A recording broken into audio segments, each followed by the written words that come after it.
settled in? Is it a large echo for you as well? Or is it only me then? Good, good. My name is Tobias, and I'm going to talk to you about state machines. The reason I want to talk about state machines is because I believe we as a web developer doesn't really care about fancy programming patterns. Sure, we care about MVC. Sure, we care about some PSR, but we don't care about fun things like dynamic programming, or in this case, state machines. So,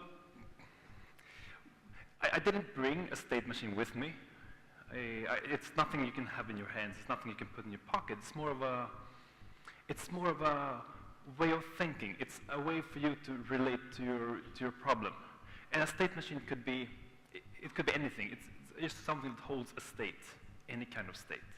Say a traffic light, or say the small light indicator on your washer, or maybe the status of a pull request. So I'm going to talk to you about this new way of thinking, this new way to relate to your problems. And of course, the boring why. It's because it separates the model from your business logic, yada, yada, yada. It's a lot of text on this slide, and it's because you should take a photo of this and send it to your manager whenever he or she asks why you need a state machine. So let's get started. Let's start this thing. This short presentation, I gotta do a lot of theory, then I gotta do a lot of examples, more examples, and then some code examples. And I hope, is that okay with you? Excellent, because I've got slides for that. So first, theory. I'm going to talk about graph theory, and the first thing you really need to know about graph theory is that these are not graphs. These are called charts or diagrams or whatever. They're not graphs, not in this context anyway. A graph has a node, or more nodes, and between nodes we have edges. An edge could be undirected or directed, also have a weight. A node could have 0 or more edges, and an edge will have 1 or 2 nodes. This is pretty much the basics of graph theory. So let's talk on why this is cool. Consider this graph. It could be representing anything. It could be computers in a network. It can be neighborhoods and electrical wire, or it could be cities and streets or whatever. If you have a graph like this, and if you throw on some edges on these, you could ask yourself different questions. Say, what is the shortest path from A to B? Say this is cities and the distances between cities. What is the shortest path from A to B? So you can have, it's plenty of already defined algorithms with this. You can have a breadth-first algorithm or a depth-first algorithm to find the shortest path. Another question you may want to ask, say it's computers in the network. Say there are cities and you want to visit all the cities. This is the traveling salesman problem. And there's already a defined solution for how to solve this kind of problem. Or say that you have to put a cable between all these cities. What is the shortest path to put the cable? And this is the minimum spanning tree problem. My point is, if you have a problem and you can express it as a graph problem, there's probably already a solution to it. So this is theory about graphs. It's the big thing I'm going to talk about. And one thing you can do with graphs is that you can reduce them. You can add some constraints. So consider this graph. If you add a constraint to this graph as saying, we will not allow loops. So I remove all the loops, and then I got a tree.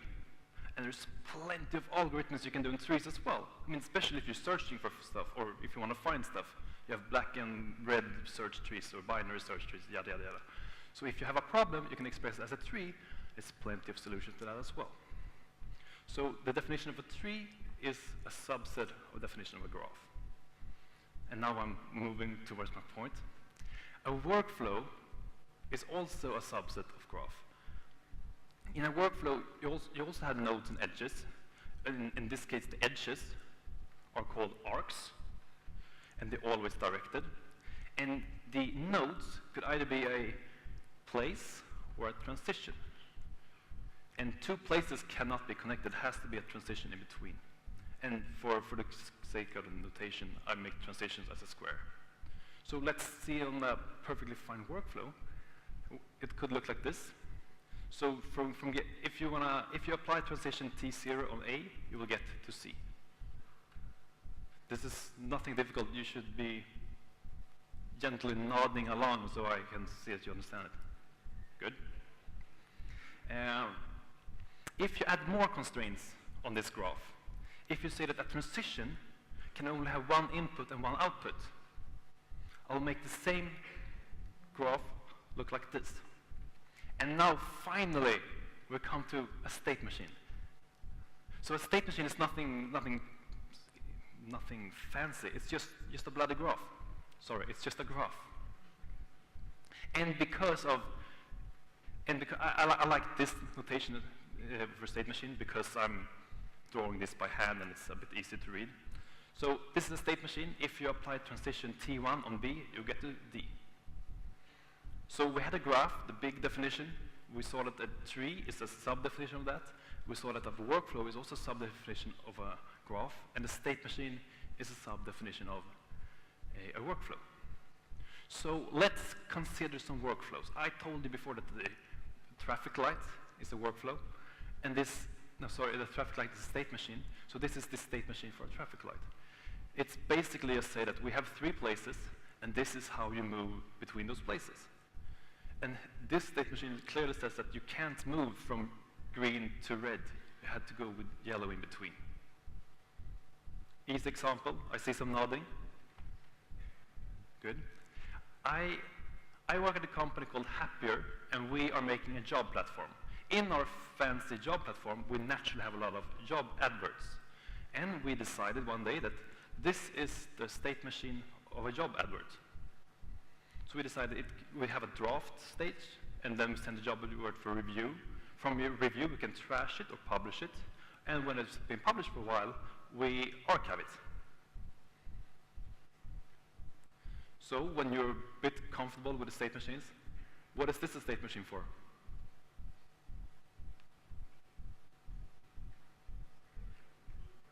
A pull request. That's excellent. Yeah. I mean, I believe everybody here has submitted some kind of pull request, right? To anything. Good. And you know, you first submit it, and you wait on Travis. And when Travis has run, it goes into review. And then you probably want to make an update, so just go back to Travis, and then back to review. Somebody reviews it and says that, hey, you should make some changes. You go to coding, then back to Travis, and to review, and it may get accepted or rejected. Make sense? Good. So how about this one? What is this a state machine for? Somebody on this side. What is this a state machine for?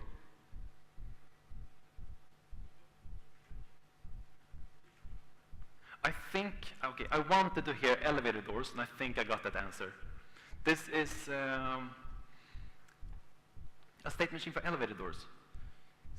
If the doors are already open and you press the close button, the doors are in the state of closing until a sensor notices that they are closed, and then we're closed. If the door are in closing, somebody press the open button, and the door will go back to opening. And you can also use state machine for more web-related stuff. Say that you do a multi-step form. You have this 6 step in a form, and this state machine could keep the track of the last completed step. So when the user goes and fills in 4 steps and then takes a break and later come back, you can say that here's the page the user should see. And you could also be even more nice to your users to have another state machine saying what page they were last visited. So if they go 4 steps forward in the form and then takes 2 steps back, take a break, and when they come back, you can decide to send them to the last completed step or the page they last visited. So you all know state machines now. And there are two different implementations of state machines. And the reason being that it's 2 different kinds of state machines. You have the more state machine and you have the mealy state machine. And this is the name because of some math professor, I assume, I don't know. The more state machine only care about, the output only cares about the current state. And the mealy state machine cares about the current state and the input. It may sound weird, but it makes sense. Let's start talking about the first one, the easy one, the more one. When you gotta implement the more state machine, you can use the state pattern, which is perfect. Each state in the state machine has one object. The object has pretty much only one method, because the more state machine doesn't care about the input. So say in my application I have this complete your email profile reminder. So whenever you sign up, I send you an email to, hey, make sure to add your name and make sure to add your image and resume. So I have one class for each of these states, and the states themselves defines what the next state is. So I gotta go through the implementation of this state machine. So all the states, one method, so naturally it sounds like I need an interface. And I've decided that all the states should have an instance of this state machine and also an email sender service. And I've decided that if the states return true, we should stop the execution of the state machine. So then I create my state machine class, which I named complete your profile reminder state machine. And this basically have one fun function, which is start. So it starts a state machine, it loops through all the states, and whenever it gets whenever some state returns true, then you stop the execution of the state machine.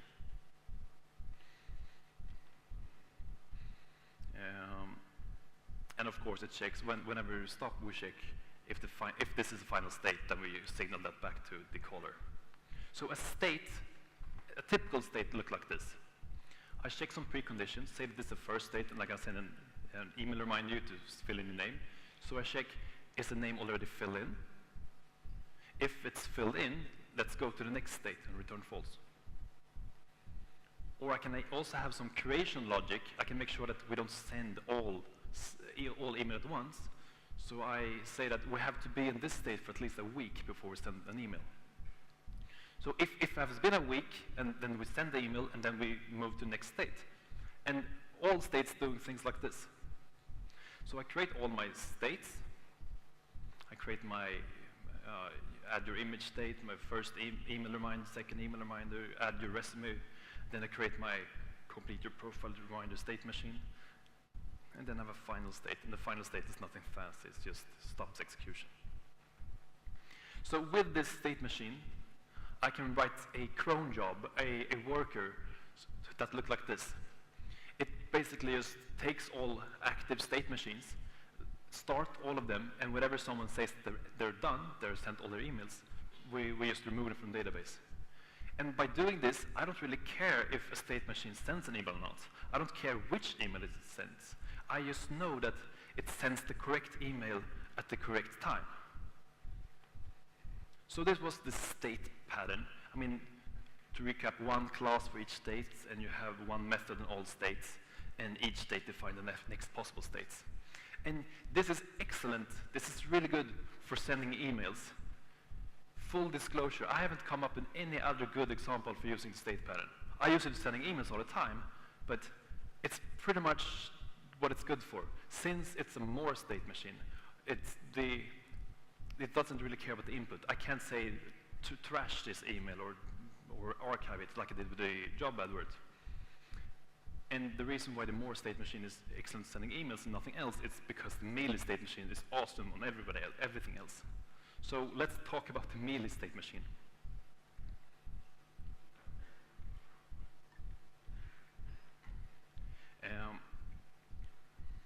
Back to my traffic light example, I gotta do an implementation of this as well. The traffic light from green, yellow to red. And a good first implementation of this could be something like this.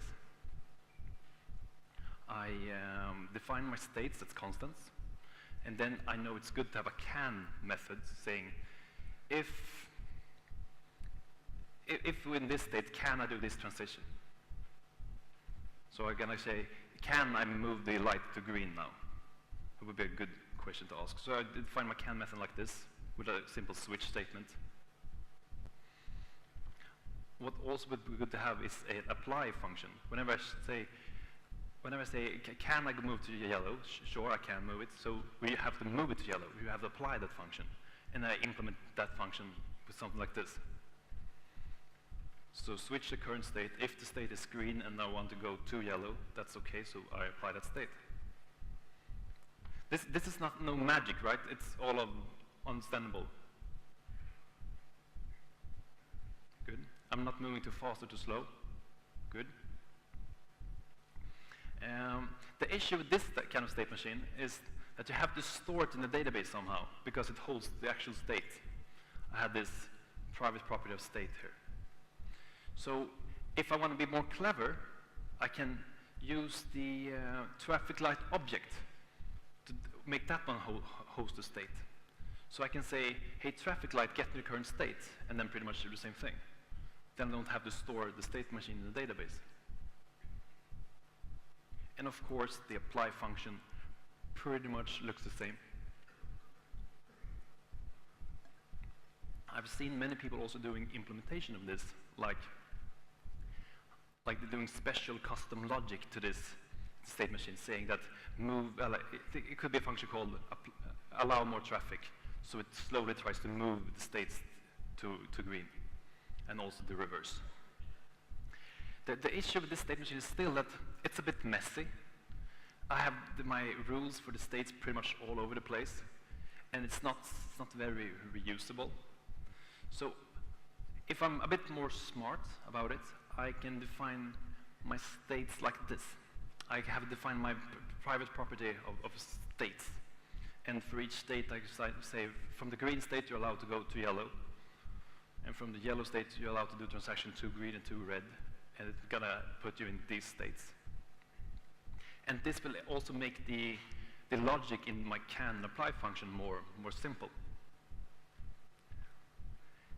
And the thing is here, that if we try to make this state machine a bit more reusable, we pretty much got the workflow component.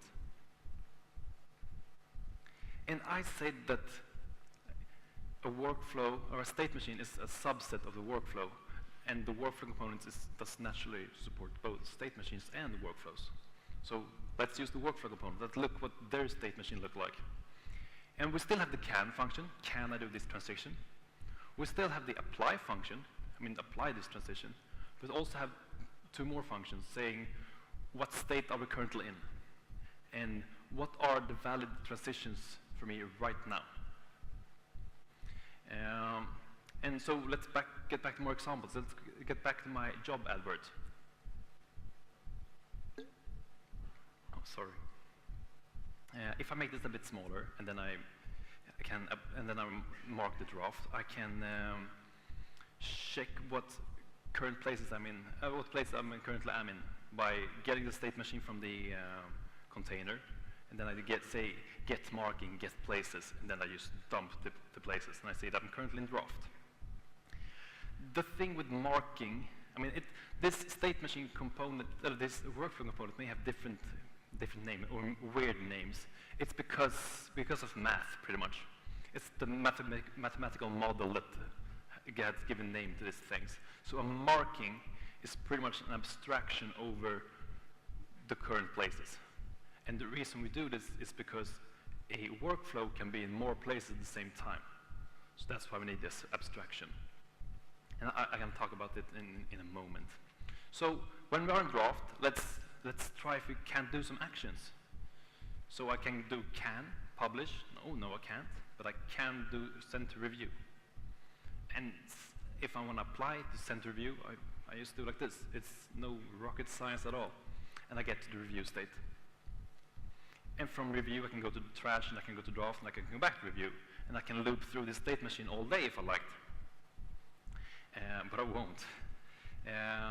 The last function I haven't showed you is the enable transaction function, which pretty much say that you can do these transactions. So this is pretty much the tough stuff of the state machine. Sorry.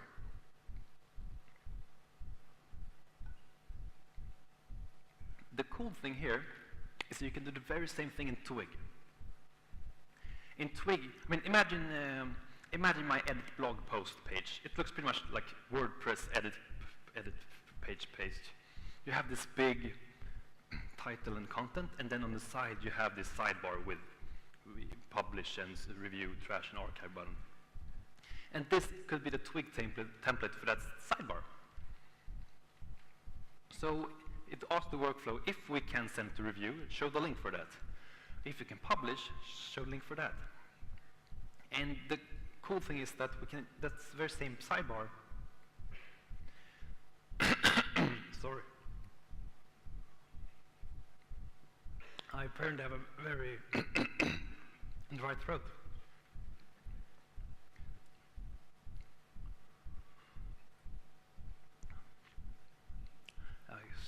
Sorry, it's good.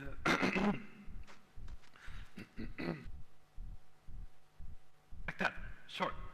I'm back. I have plenty of water.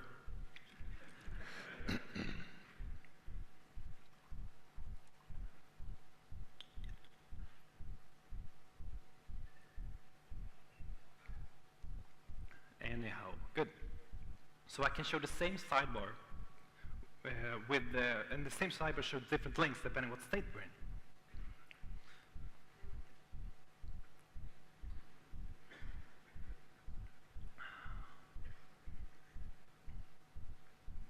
Yeah, okay, I'll try to keep on, unless we can just read the slides.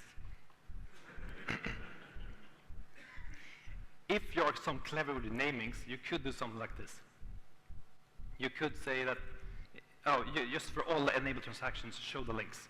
But you have, I mean, it's not really recommended, but you have to be clever with names of your transactions and your routes. Anyhow, with this, you're pretty comfortable with the concept of state machines. You pretty much know my state machine I showed you. And you might wonder, how come we can't trash something that's in draft?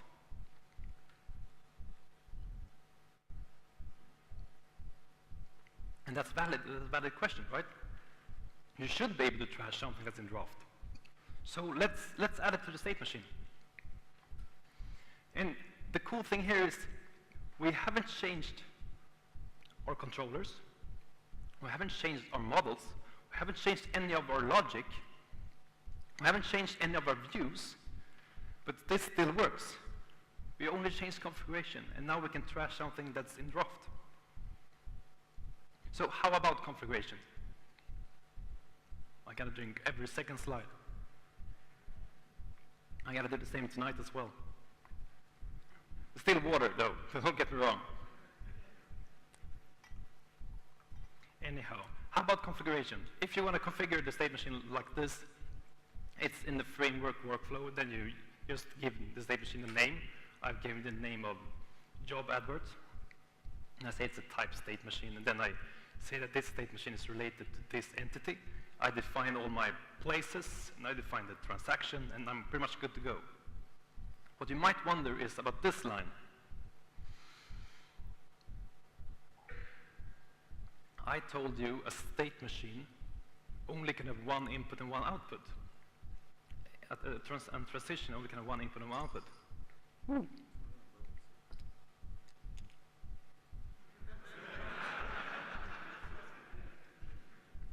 mean, who's this guy?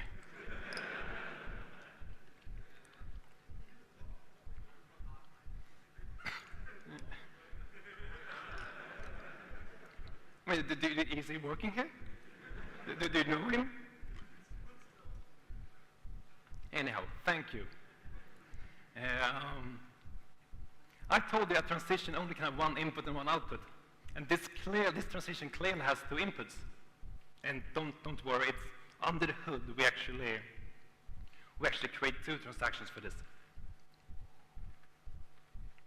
So what about the workflow? I mean, I can't talk about the workflow component without mentioning a workflow. And you also might wonder, what's the difference between a workflow and a state machine? And it's pretty much, it's a weird question to ask, to be honest. A state machine is not a workflow, and a workflow is not a state machine. They're two different things. They're two different ways to relate to your these two different things relate to your model, to your process. Workflow often describes a process. I mean, it has one clear start and one clear end. And it barely has loops. It's quite weird that you go back in a workflow. But the workflow supports you to being in multiple states at the same time. Sorry? A workflow supports being in multiple places at the same time. Say this example of publishing a blog post. You are in draft, then you send it to review, and you can be in both, you can be waiting for the spell checker and the journalist at the same time. And of course, the journalist is way quicker. So it approves the blog post before. And when the journalist has approved it, we can finally publish it. So when to use which? When to use a workflow, when to use a state machine? I'll redirect the question to you. I mean, how do you relate to your products? And how do you relate to your models? Do you want to think of them as a state machine, that's something that holds states? Or do you want to think of them as something that moves through a process? And it doesn't really matter, just make up your mind. And the features both apply on state machines and workflows. So, I mean, it doesn't matter for the component either. So, the workflow component, to allow you to extend it, to allow the functionality of it, it throws a lot of events, like anything in the Symfony ecosystem. That's the Symfony way of making things flexible. Just dispatch events everywhere. And don't get me wrong, it's a great way to make things flexible. So the events of a state machine or a workflow, they throw an event for whenever we leave a node and whenever we enter a node. We throw an event for a transaction. We throw an event whenever we have done a transaction, finally got to the final node, say, hey, we announce ourselves here. And these are really good points where you can jack in some of your custom logic. And it's also, we also throw an event called guard, a guard event, which it gets dispatched whenever we do a can. Like, can we do this transaction? A guard event is dispatched. So you can add some custom logic. So whenever I do the workflow named job advert, have a guard to the publish node, then we call this guard publish function. This is a common event subscriber. I hope you're all aware of how it works. I don't have to describe it. Good? Good, good. So in this I guard the publish event. Whenever someone writes, can I publish? Or apply publish, this gets dispatched and it checks if you have the role publisher, then you're allowed. You can also check if it's between office hours, or if the database is online, or if the manager's in office, then you're allowed to publish. So we can add a lot of flexibility and a lot of external dependencies using the guard event. Using the event dispatcher, you can make sure you enable logging. Here I chose to log everything whenever I leave a node. I just say monologue, hey, the advert with ID, whatever, it has just performed transaction, whatever, from node, whatever, to whatever. I also noticed that using this component also makes sense in my security voters. So whenever someone wants to view a advert, I'll check if it's in the state of published.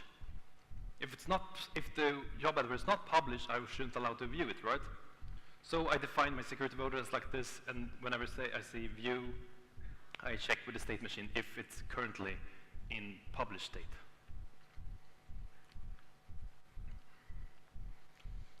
Using these events also makes sense for your domain events. I know whenever I publish an advert, this workflow event will be dispatched. So I can make an event saying, whenever workflow named job advert, enter nodes published, I'll send an email to tell the world and tell them to apply for this job. As all job platforms do, they just spam you with email, and we are not an exception. Or a side note here, we don't really do this. I created a recommendation engine in Node.js, Neo4j, sorry. it's a graph database. And have you ever worked for a graph database before? You know the experience is awesome.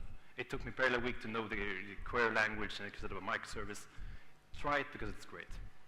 Anyhow, whenever you're sitting on with your team, you're sitting on and defining your state machines, you write something on the whiteboard, and to make sure the whiteboard matches your configuration, there's a debug command in Workflow component. So you can just, with help from GraphWiz, you can just dump your configuration to an image.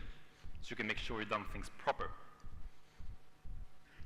So I hope I kind of convinced you that state machines are great, but how do you apply them? What do you do? I mean, there's some patterns in your code that you can look for that you know that where you should apply a state machine. And years ago, or last month, I created a CRM. This CRM had a quotation, which basically had 4 states. It could be sent, in negotiation, won, or lost. And I wrote something like this in my model. And this is pretty much a state machine itself, but it hasn't done any transactions. It's nothing that stopped this from going from lost to sent.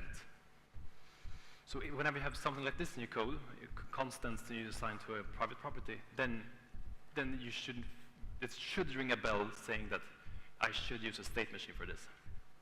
Also, when you do something like this is a dump from my MySQL table. I have a lot of booleans saying if it's active, if it's ended, if it's closed, if it's archived, it's in draft, and yada, yada, yada. This is also a place where you should have a state machine. And also, as I told you, with email reminders, making a state machine of email reminders makes everything great. And also filling in forms in multiple steps. So I hope with this short talk that I have given you a new way of thinking, a new way to kind of relate to your problem. And I hope that someday, the next month or so, you kind of consider using a state machine to solve your problem. And that's pretty much it. If there are any questions, I'm happy to answer them right now or in the coffee break later.